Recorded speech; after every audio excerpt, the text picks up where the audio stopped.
अब इस podcast series का एक बहुत इंपॉर्टेंट चैप्टर मैं लेने वाली हूँ जो बहुत डिमांड बच्चे कर रहे हैं, that is photosynthesis. So without delaying let's start. Photosynthesis process में बेटा एनसीईआरटी में सबसे पहले दे रखे हैं कुछ इंपॉर्टेंट साइंटिस्ट, पहले वो डिस्कस करते हैं। सबसे पहले साइंटिस्ट हैं प्रीस्ले साहब, जिन्होंने बताया था कि प्लांट ऑक्सीजन रिलीज करते हैं जो हवा को प्योरीफाई कर सकता है। फिर आते हैं अपने इंजन हाउस, उन्होंने बताया था कि हाइड्रिला प्लांट जो है सिर्फ सनलाइट की प्रेजेंस में ऑक्सीजन के बबल्स निकालता है, सनलाइट की एब्सेंस में नहीं, तो उन्होंने इंपॉर्टेंस ऑफ सनलाइट बताया था। फिर आए जूलियन वॉन सैक, उन्होंने बताया था कि प्लांट के अंदर खाना बेटा स्टार्च की फॉर्म में स्टोर होता है। फिर अपने आए टी.डब्ल्यू. एंगलमैन, उन्होंने सबसे पहला एक्शन स्पेक्ट्रम दिया जिसमें उन्होंने क्लैडोफोरा एल्गी ली थी और साथ में लिया था एरोबिक बैक्टीरिया और बताया था कि रेड और ब्लू रीजन्स में सबसे ज्यादा ऑक्सीजन निकलती है, यानी कि रेड और ब्लू रीजन्स में सबसे ज्यादा फोटोसिंथेसिस होता है। फिर आए जूलियन वॉन लीन, उन्होंने लिया था ग्रीन सल्फर बैक्टीरिया और पर्पल सल्फर बैक्टीरिया और उन्होंने बताया था कि फोटोसिंथेसिस के प्रोसेस में एक इजीली ऑक्सीडाइजेबल सब्सटेंस चाहिए और एक easily reducible. Easily oxidisable substance वो प्लांट्स में होता है वाटर, लेकिन वही इजीली ऑक्सीडाइजेबल सब्सटेंस यानी कि इलेक्ट्रॉन प्रोटॉन डोनर बैक्टीरिया में होता है हाइड्रोजन सल्फाइड, और इसीलिए बैक्टीरिया में ऑक्सीजन नहीं निकलती, प्लांट्स में निकलती है। तो जूलियन वॉन नील ने सबसे पहले ये बताया था कि सबसे पहले ये सजेस्ट किया था कि ऑक्सीजन बेटा CO2 से नहीं पानी से आती है, और फिर बाद में रेडियो एक्टिव आइसोटोपिक टेक्निक्स की हेल्प से ये प्रूव कर दिया गया कि हाँ भैया ऑक्सीजन पानी से ही आती है। फिर फोटोसिंथेसिस कहाँ होता है, बच्चा बच्चा जानता है, क्लोरोप्लास्ट के अंदर। क्लोरोप्लास्ट एक डबल मेम्ब्रेनस सेल ऑर्गेनेल है, सब जानते हो, हम सेल में देख चुके हैं। क्लोरोप्लास्ट के अंदर जो थाइलाकॉइड की मेम्ब्रेन है बेटा, वहां पे प्रेजेंट होते हैं क्लोरोफिल मॉलिक्यूल्स के गुच्छे, क्लोरोफिल मॉलिक्यूल्स के गुच्छे जिसको हम कहते हैं फोटोसिस्टम। एक फोटोसिस्टम में सेंटर पर होता है रिएक्शन सेंटर जो कि सबका हेड होता है, and that reaction center is a single molecule of chlorophyll A, और चारों तरफ होता है बेटा लाइट हार्वेस्टिंग कॉम्प्लेक्स या एंटीना कॉम्प्लेक्स जिसमें होते हैं एसेसरी पिगमेंट्स जो कि है ज़ैंथोफिल, कैरोटिनॉइड और क्लोरोफिल बी। उनका काम होता है अलग अलग वेवलेंथ की लाइट को एब्जॉर्ब करना और रिएक्शन सेंटर को देना। ध्यान रखना है बेटा, रिएक्शन सेंटर में सिंगल मॉलिक्यूल ऑफ क्लोरोफिल ए, अगर वो मैक्सिमम 680 नैनोमीटर की लाइट को एब्जॉर्ब कर सकता है रिएक्शन सेंटर, तो वो फोटोसिस्टम 2 है या फिर P680, और अगर 700 नैनोमीटर कर सकता है तो वो P700 है या फिर फोटोसिस्टम 1 है। ओके, कैरोटिनॉइड्स को हम शील्ड पिगमेंट्स भी कहते हैं क्योंकि वो प्लांट को फोटो ऑक्सीडेशन से बचाते हैं। अगर हमें फोटोसिंथेटिक पिगमेंट्स को सेपरेट करना हो तो उसके लिए टेक्निक होती है पेपर क्रोमेटोग्राफी। अब ये जो फोटोसिंथेटिक पिगमेंट्स हैं बेटा, इनके बारे में आपको ध्यान रखना है कि इनके अलग अलग कलर हैं, वो एनसीईआरटी में गिवन है, you have to revise them. चलिए अब आगे डिस्कस करते हैं बेटा कि एक्शन और एब्जॉर्प्शन स्पेक्ट्रम क्या है। एब्जॉर्प्शन स्पेक्ट्रम बताता है बेटा कि किस तरह से क्लोरोफिल ए, क्लोरोफिल बी और कैरोटिनॉइड्स लाइट को एब्जॉर्ब करता है। अगर एनसीईआरटी में गिवन हम ग्राफ को देखें तो हमें ये पता चलता है कि क्लोरोफिल ए और क्लोरोफिल बी दोनों ही रेड और ब्लू लाइट में मैक्सिमम एब्जॉर्प्शन दिखाते हैं, वही कैरोटिनॉइड्स लगभग 500 नैनोमीटर की लाइट को जो है मैक्सिमल एब्जॉर्ब करते हैं। सबसे पहले ये नहीं पता था कि क्लोरोफिल एक चीफ फोटोसिंथेटिक पिगमेंट है, यूनिवर्सल फोटोसिंथेटिक पिगमेंट है, ये तब पता चला जब एक्शन स्पेक्ट्रम को एब्जॉर्प्शन स्पेक्ट्रम के ऊपर बेटा सुपर इम्पोज किया गया। ठीक, चलिए अब बात करते हैं फोटोसिंथेसिस के प्रोसेस को हम दो भागों में बांट लेते हैं, लाइट रिएक्शन और डार्क रिएक्शन। पहले लाइट रिएक्शन देखते हैं जिसको हम फोटोफॉस्फोराइलेशन भी कहते हैं, जो कि दो तरह की होती है, साइक्लिक और नॉन साइक्लिक। पहले चलते हैं नॉन साइक्लिक फोटोफॉस्फोराइलेशन पे, जो कहाँ हो रही है, थाइलाकॉइड की मेम्ब्रेन पे। जो ग्रैनम होता है, ग्रैनम के ऊपर जो थाइलाकॉइड, ग्रैनम के अंदर जो थाइलाकॉइड होता है उसको हम ग्रैना थाइलाकॉइड कहते हैं, और उसके ऊपर फोटोसिस्टम 1 और फोटोसिस्टम 2 दोनों होते हैं।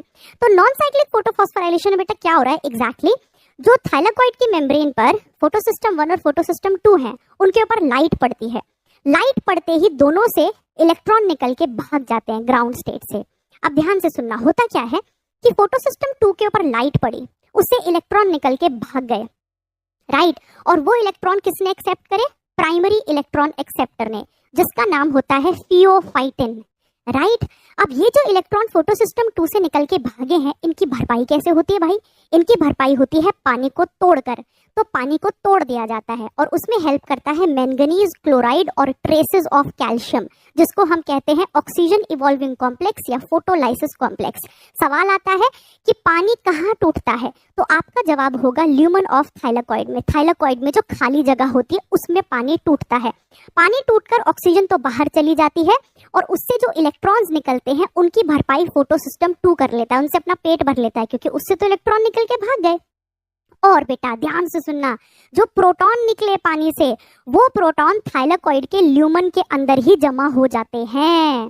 अब फियोफाइटिन से, ध्यान से सुनना, फोटोसिस्टम 2 से जो इलेक्ट्रॉन निकल के फियोफाइटिन तक गए हैं, ये जो मूवमेंट है बेटा, ये अपहिल मूवमेंट है, अपहिल, क्योंकि खुद ब खुद नहीं हो रहा, इसको करवाया जा रहा है लाइट को डाल के।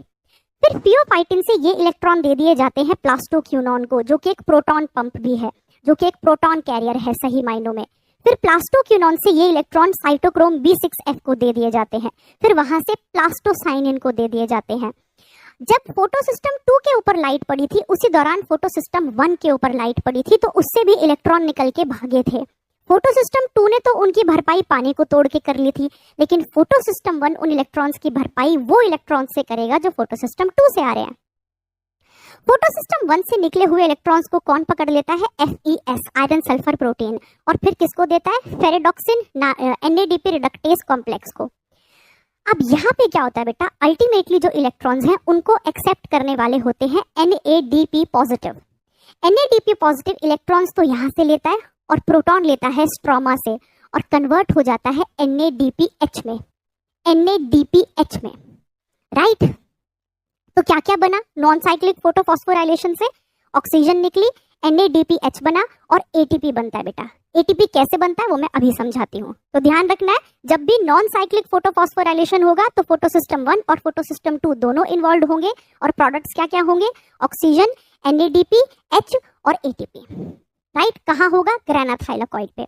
फिर चलते हैं साइक्लिक फोटोफॉस्फोराइलेशन में। वो कहाँ होता है? स्ट्रोमा लैमेली या स्ट्रोमा थाइलाकॉइड के ऊपर, जिसमें सिर्फ एक ही फोटोसिस्टम होता है, फोटोसिस्टम 1।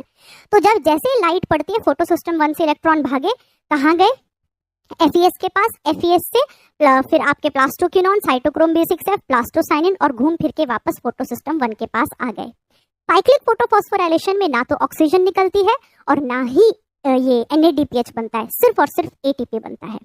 ओके, चलिए अब बेटा हो क्या रहा है, देखो ऑक्सीजन तो निकल के भाग गई, लेकिन जो इससे लाइट रिएक्शन से जो ATP बना है और जो NADPH बने हैं वो कहाँ पड़े हुए हैं बेटा? वो पड़े हुए हैं स्ट्रोमा के अंदर। और इन्हीं की मदद से अब स्ट्रोमा के अंदर होगी डार्क रिएक्शन। डार्क रिएक्शन जिसको हम बायोसिंथेटिक फेज भी कहते हैं, और उसमें आती है हमारी C3 साइकिल, जिसको हम केल्विन साइकिल भी बोलते हैं। ये यूनिवर्सल साइकिल है, ये हर तरह के प्लांट्स में देखने को मिलती है, चाहे वो C3 हो, C4 हो, कैम्प प्लांट हो।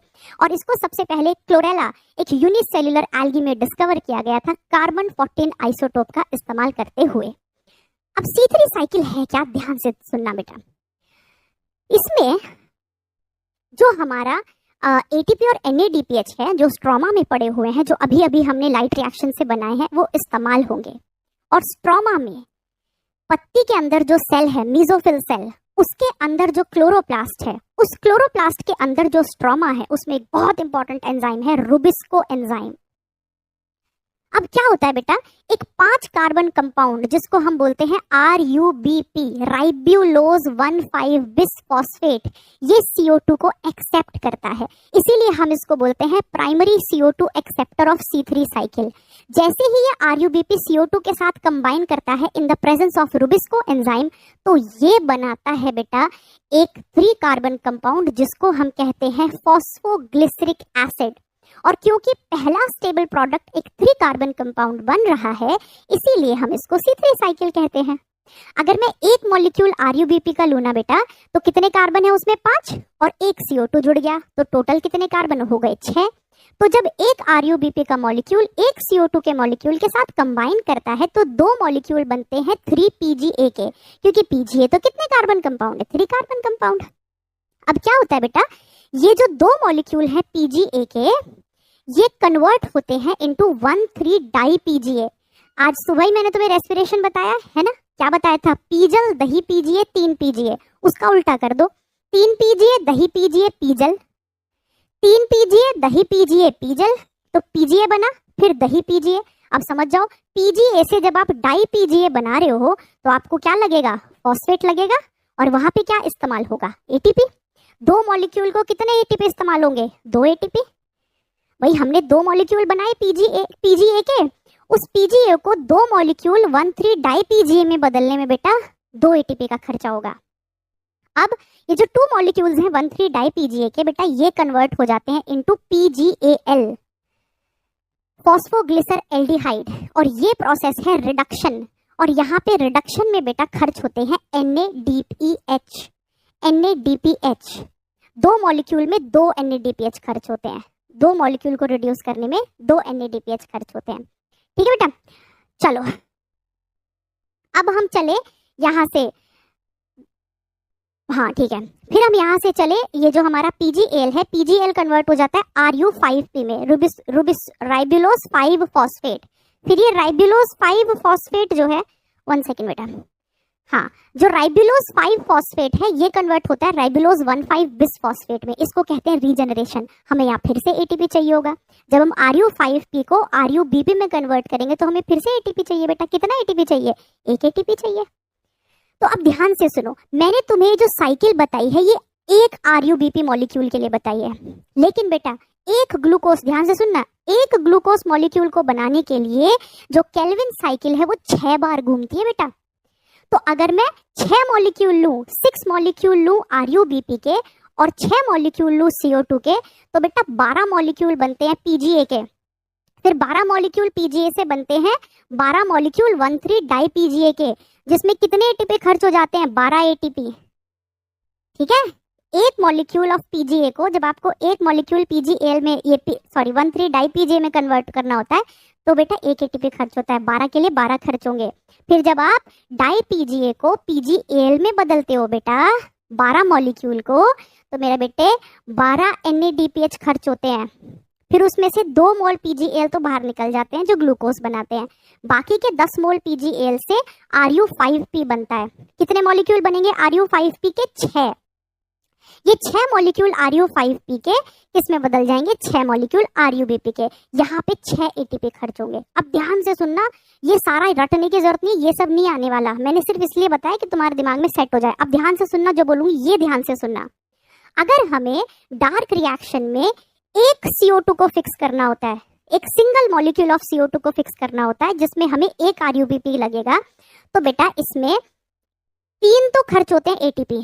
3 कहाँ कहाँ, 2 तो खर्च हुए फॉस्फोराइलेशन करने में, यानी कि PGA को डाई PGA बनाने में, और 1 एटीपी खर्च हुआ रीजनरेशन में।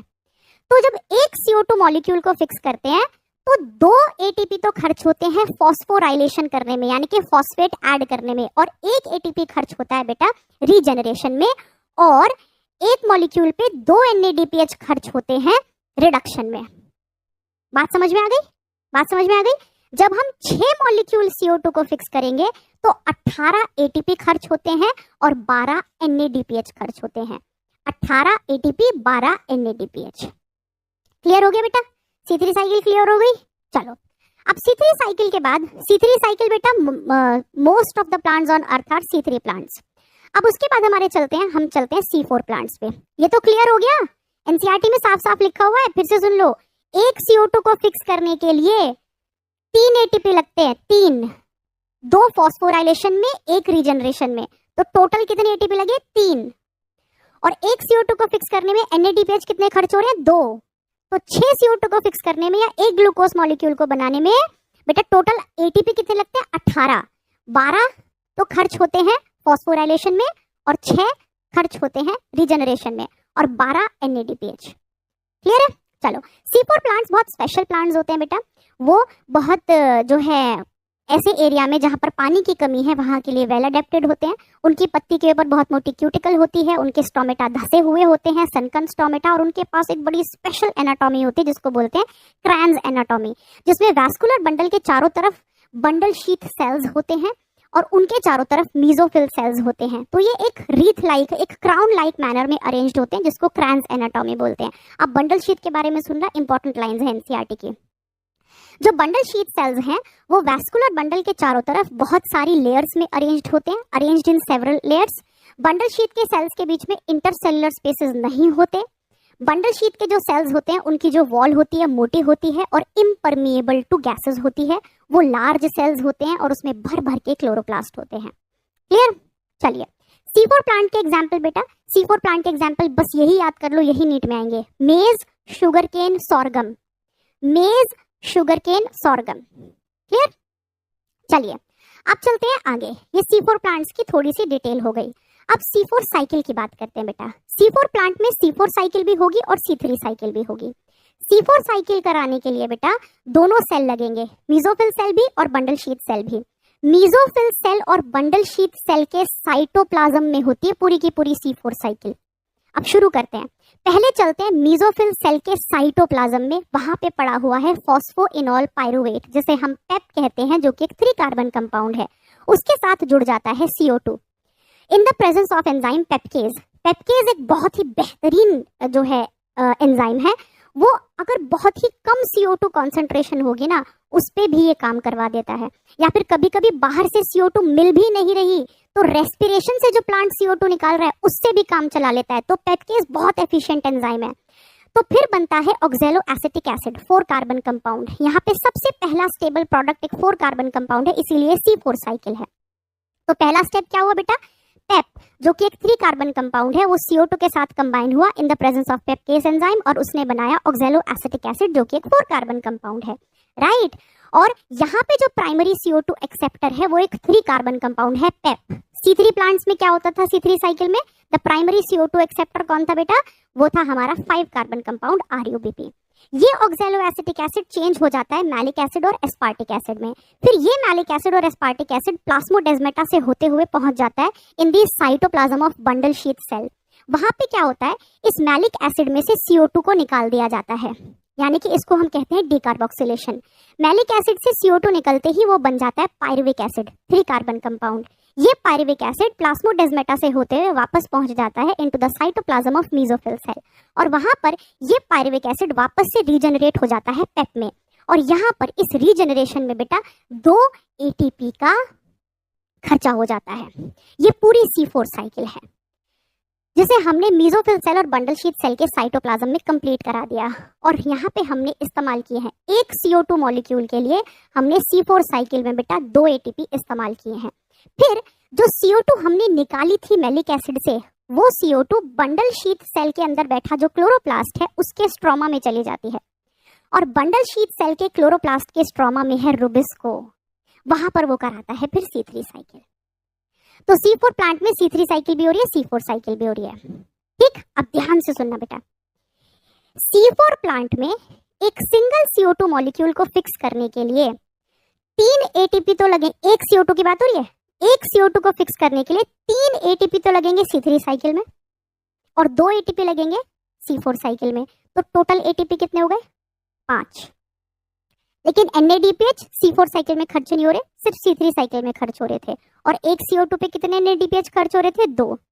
तो C4 प्लांट में एक CO2 को फिक्स करने के लिए 5 ATP और 2 NADPH लगते हैं, यानी कि 6 CO2 को फिक्स करने के लिए एक ग्लूकोज मॉलिक्यूल को बनाने के लिए C4 प्लांट में 30 ATP लगेंगे बेटा और 12 NADPH। यानी कि फर्क क्या हुआ C3 प्लांट और C4 प्लांट में? C3 प्लांट में एक ग्लूकोज मॉलिक्यूल यानी कि 6 CO2 को फिक्स करने के लिए 18 ATP और 12 NADPH लग रहे थे। वहीं C4 प्लांट में 6 CO2 को फिक्स करने के लिए या एक ग्लूकोज मॉलिक्यूल को बनाने के लिए 30 ATP और 12 NADPH लग रहे हैं। यानी कि C4 प्लांट्स में 12 ATP एक्स्ट्रा इस्तेमाल हो रहे हैं। अब तुम कहोगे तो फिर मैम हम ऐसे क्यों कहते हैं कि C4 प्लांट्स धरती पे सबसे ज्यादा प्रोडक्टिव प्लांट्स होते हैं? क्योंकि बेटा ये 12 एक्स्ट्रा ATP देके C4 प्लांट्स अपने अंदर एक वेस्टफुल प्रोसेस को होने से रोक रहे हैं, जिसको हम कहते हैं फोटो रेस्पिरेशन। Okay, clear? अब फटाफट से C3 और C4 प्लांट्स में डिफरेंस देखते हैं। C3 प्लांट्स बहुत ज्यादा होते हैं, C4 प्लांट्स मुट्ठी भर होते हैं। C3 प्लांट्स जो ऑप्टिमम टेम्परेचर झेल सकते हैं वो 20 से 25 होता है, वहीं C4 प्लांट 30 से 35 डिग्री टेम्परेचर को आसानी से झेल सकते हैं। C3 प्लांट में primary CO2 acceptor 5 carbon compound RUBP होता है, वहां पे 3 कार्बन कंपाउंड पेप होता है। C3 प्लांट्स में पहला स्टेबल प्रोडक्ट एक 3 कार्बन कंपाउंड होता है PGA। C4 साइकिल में, C4 प्लांट्स में C4 साइकिल में पहला स्टेबल प्रोडक्ट होता है आपका एक 4 carbon compound oxalo acetic acid. C3 plants में फोटो रेस्पिरेशन होता है, C4 प्लांट्स में फोटो रेस्पिरेशन नहीं होता। Most of the plants C3 plants हैं। C4 प्लांट का एग्जांपल मेज, शुगरकेन, सॉर्गम। सॉर्टेड। चलिए अब चलते हैं फोटो रेस्पिरेशन पे। फोटो रेस्पिरेशन सिर्फ C3 प्लांट्स में देखने को मिलता है। ये किन सूरतों में देखने को मिलता है, ध्यान से सुनना। हाई लाइट इंटेंसिटी, लो CO2 कॉन्सेंट्रेशन। जब CO2 कंसंट्रेशन कम हो और लाइट इंटेंसिटी बहुत ज्यादा हो तो C3 प्लांट्स में एक वेस्टफुल प्रोसेस देखने को मिलता है जिसको फोटो रेस्पिरेशन बोलते हैं। अभी मैंने आपको बताया था पीछे बेटा कि C3 प्लांट्स में जब एक RUBP का मॉलिक्यूल एक CO2 के साथ कंबाइन करता है तो वो 2 मॉलिक्यूल बनाता है PGA के। लेकिन फोटो रेस्पिरेशन के दौरान RUBP CO2 के साथ ना जुड़ के ऑक्सीजन के साथ जुड़ जाता है, जहां पे रूबिस्को एंजाइम अपनी ऑक्सीजनेज एक्टिविटी दिखाता है और ऐसा करके जहां उसको 2 मॉलिक्यूल बनाने चाहिए थे PGA के, वहां पे वो एक मॉलिक्यूल तो बनाता है PGA का और एक मॉलिक्यूल बनाता है फॉस्फोग्लाइकोलेट का। ये क्वेश्चन नीट में आया था कि जब RUBP CO2 के साथ नहीं O2 के साथ कंबाइन करता है तो क्या बनता है, तो आप बोलोगे 1 molecule of 3 carbon compound that is PGA and 1 molecule of 2 carbon compound that is phosphoglycolate. Clear. चलिए तो ये हो गया फोटो रेस्पिरेशन। अब चलते हैं factors affecting rate of photosynthesis. कुछ एक्सटर्नल होते हैं, कुछ इंटरनल होते हैं। इंटरनल में आ जाता है पत्ती की एज क्या है, पत्ती की नंबर ऑफ लीव्स कितनी है, पत्ती की ओरिएंटेशन कितनी है, उसमें मीजोफिल सेल्स कितने हैं, उसमें क्लोरोफिल का कंटेंट कितना है और पेड़ की इंटरनल CO2 कॉन्सेंट्रेशन कितनी है। ये इंटरनल फैक्टर्स हो गए। एक्सटर्नल में लाइट, टेम्परेचर, वाटर, ये सब आ जाता है। एक्सटर्नल फैक्टर्स के लिए एक लॉ अप्लाई होता है, लॉ ऑफ लिमिटिंग फैक्टर, जो ये कहता है कि किसी भी टाइम पे सबसे कम मात्रा में जो फैक्टर अवेलेबल होगा वही रेट ऑफ फोटोसिंथेसिस को डायरेक्टली कंट्रोल करेगा। जिसमें सबसे पहले आ जाती है लाइट। अब लाइट में बेटा ग्राफ दे रखा है जिसमें एक एस शेप का ग्राफ आपको दे रखा है, एस शेप का, जिसमें शुरू में आपको एक स्ट्रेट लाइन दिखाई देती है। उस स्ट्रेट लाइन का मतलब है कि उस दौरान जो लाइट की इंटेंसिटी है वो लो है, यानी कि लाइट जो है वो उस दौरान लिमिटिंग फैक्टर की तरह बिहेव कर रही है और रेट ऑफ फोटोसिंथेसिस को डायरेक्टली कंट्रोल कर रही है। फिर आपको थोड़ा सा कर्व दिखाई देता है उसमें। उस कर्व का मतलब है कि अब लाइट सैचुरेशन पॉइंट आने वाला है, मतलब लाइट की इतनी मात्रा होने वाली है जितने में पेड़ का पेट भर जाएगा और फिर वो स्ट्रेट ऐसे लाइन बिल्कुल ऐसे स्ट्रेट हो जाती है, पैरेलल हो जाती है। यानी कि अब ये वो पॉइंट है जहां पे लाइट लिमिटिंग फैक्टर नहीं रही, यानी कि अब वो अब वो रेट ऑफ फोटोसिंथेसिस को कंट्रोल नहीं कर रही। यानी कि अब आप लाइट को कितना भी बढ़ाते जाओ, रेट ऑफ फोटोसिंथेसिस पे कोई फर्क नहीं पड़ेगा। और एक टाइम के बाद अगर आपने जरूरत से ज्यादा लाइट को बढ़ा दिया तो फिर सोलराइजेशन हो जाएगा, मतलब क्लोरोफिल खराब हो जाएगा। क्लियर है बेटा। तो ये एस शेप का मतलब क्या है कि जब तक आपको स्ट्रेट लाइन दिखाई दे रही है तब तक लाइट इंटेंसिटी लो है। और एनसीईआरटी में एक बहुत इंपॉर्टेंट लाइन लिखी हुई है, during low light intensity light directly controls the rate of photosynthesis. फिर आता है लाइट सैचुरेशन पॉइंट, जहां पर रेट ऑफ फोटोसिंथेसिस मैक्सिमम हो जाता है। उसके बाद अगर लाइट दोगे तो फिर रेट ऑफ फोटोसिंथेसिस पे कोई फर्क नहीं पड़ता, और उसके बाद भी देते रहोगे तो फिर नुकसान हो सकता है।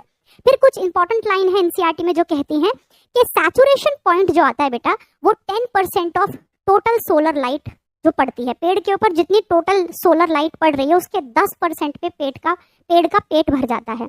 और लाइट जनरली लिमिटिंग फैक्टर की तरह बिहेव नहीं करती, वो बहुत रेयर होता है। कुछ ऐसे पेड़ जो छांव में रहने की आदत रखते हैं उनके लिए लाइट लिमिटिंग फैक्टर हो सकती है, अदरवाइज वो कॉमनली लिमिटिंग फैक्टर नहीं होती। फिर चलते हैं CO2 पे। CO2 is the most common limiting factor. सबसे कॉमन लिमिटिंग फैक्टर वही है जो सबसे इंपॉर्टेंटली रेट ऑफ फोटोसिंथेसिस को कंट्रोल करता है।